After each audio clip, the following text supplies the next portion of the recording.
যে আমরা যেটা রেডিয়েশনের জন্য ইউজ করি, যে এক্সরেটা, সেটা স্কিন দিয়ে পেনিট্রেট করে, কিন্তু ঠিক টিউমার যেখানে থাকে শরীরের ভেতরে ঠিক সেখানে গিয়ে সবথেকে বেশি ডোজ আমরা টিউমারকে দিই। ব্রেন টিউমার থেকে যদি আমরা শুরু করি, ব্রেন টিউমারে আমরা রেডিয়েশন ইউজ করতে পারি। হেড নেক ক্যান্সার, যেমন হচ্ছে নাকের ক্যান্সার, মুখের ক্যান্সার, গলার ক্যান্সার।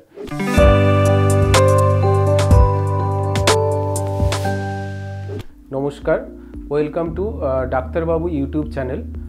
আমি ডক্টর পলাশ দে, কনসালটেন্ট রেডিয়েশন অঙ্কোলজিস্ট।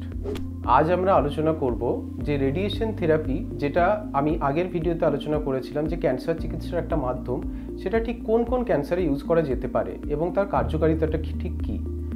তো আমরা মোটামুটি ক্যান্সার ট্রিটমেন্টকে তিন ভাগে ভাগ করি।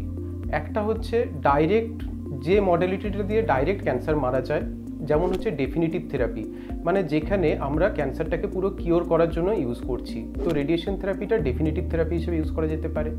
কিছু কিছু ক্ষেত্রে কি হয়, যে টিউমারের সাইজ অনেক বেশি থাকে, তো সেটাকে অপারেশন করার আগে সেটা সাইজটাকে কমানোর জন্য রেডিয়েশন থেরাপি ইউজ করা হয়, সেটাকে বলা হয় নিও অ্যাডজুভেন্ট রেডিয়েশন থেরাপি।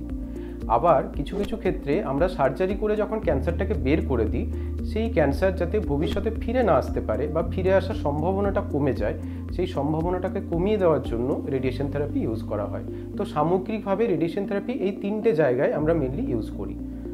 একটা হচ্ছে ক্যান্সারটাকে পুরোপুরি নিরাময় করে দেওয়ার জন্য, একটা হচ্ছে ক্যান্সারটাকে ছোট করে অপারেশনের জন্য বের করে দেওয়ার জন্য, আরেকটা হচ্ছে অপারেশন করার পর যাতে ভবিষ্যতে ফিরে না আসে সেই কারণে।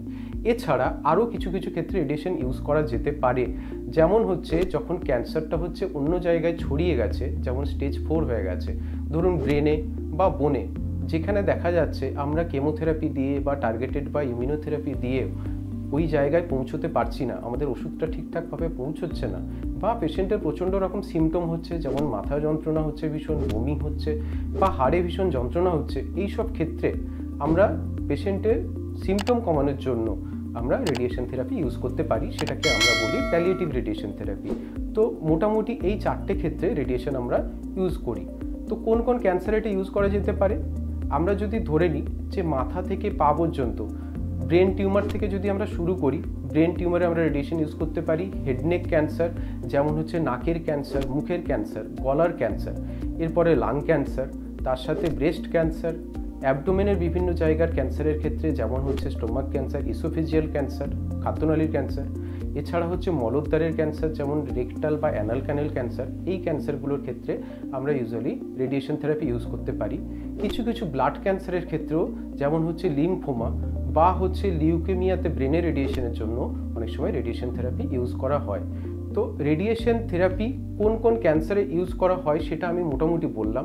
এরপরে যেটা হচ্ছে যে কী কী পদ্ধতিতে ইউজ করা হয়, মেনলি সবাই জানেন যে পেশেন্ট মেশিনে শুয়ে থাকে এবং মেশিনের ওপর থেকে পেশেন্টের গায়ে রেডিয়েশনটা ফেলা হয়।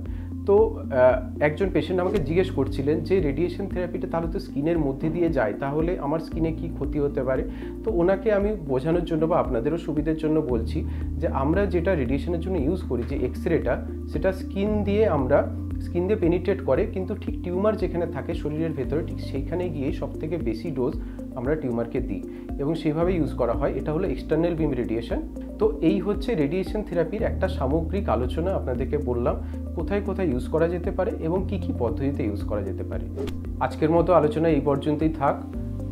আগামী দিনে এই ধরনের আরও ইনফরমেটিভ ভিডিও যদি পেতে চান, তাহলে আপনারা সাবস্ক্রাইব করুন ডাক্তারবাবু ইউটিউব চ্যানেল।